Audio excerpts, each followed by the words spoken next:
Men are headed to prison for murdering a man while burglarizing his car at the South Center Mall in Tukwila. They also shot the man's wife, and today she told them in court their actions shattered her family. KOMO's Jeremy Harris live tonight in Seattle. Jeremy, the judge went below the sentence recommended by prosecutors. Yeah, Preston, that's right. Prosecutors had asked for 14 years in this case, but both defendants will spend about a decade in prison.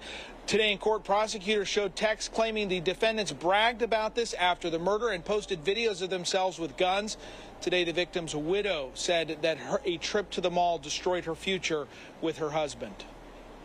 This video played in court shows Joe Aguilera and Cristopher Ruvalcaba as they break into this car in the parking garage of the South Center Mall.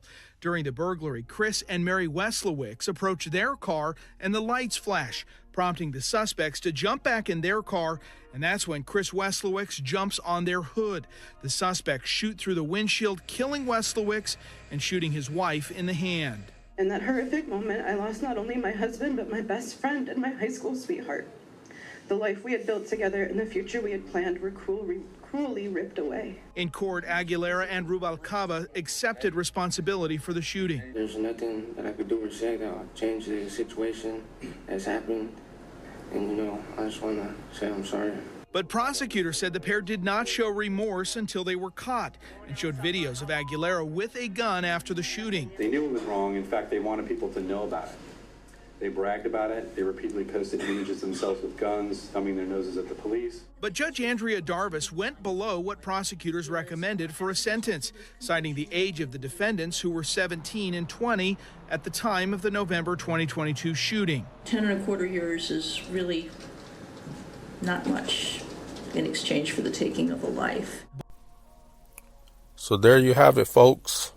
The judge, by her own admission, is giving the offenders a light sentence for a senseless murder. This judge should keep in mind that crime and senseless acts of violence are steadily creeping into suburban communities. Handing down a light sentence may have implications on her own life and well-being. She needs to realize that she may cross paths again with these defendants in her own community. With that being said, would she rather take a chance with the late 20s version of these two defendants or the late 30s version of these two defendants? Putting it in that perspective, I think she would prefer the latter. What kind of message does these life sentences send? Every day in the news, crime and random acts of violence. Police are understaffed and nowhere to be found when you really need them.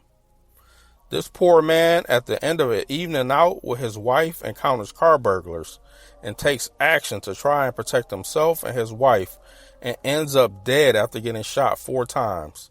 What was he supposed to do? Tuck his manhood, grab his wife, and run screaming for help? I understand the offenders were young, 17 and 20 at the time of the incident, but this is not petty crime. Neither of these guys are going to serve their entire sentence. They're going to get out and enjoy the last of their 20s.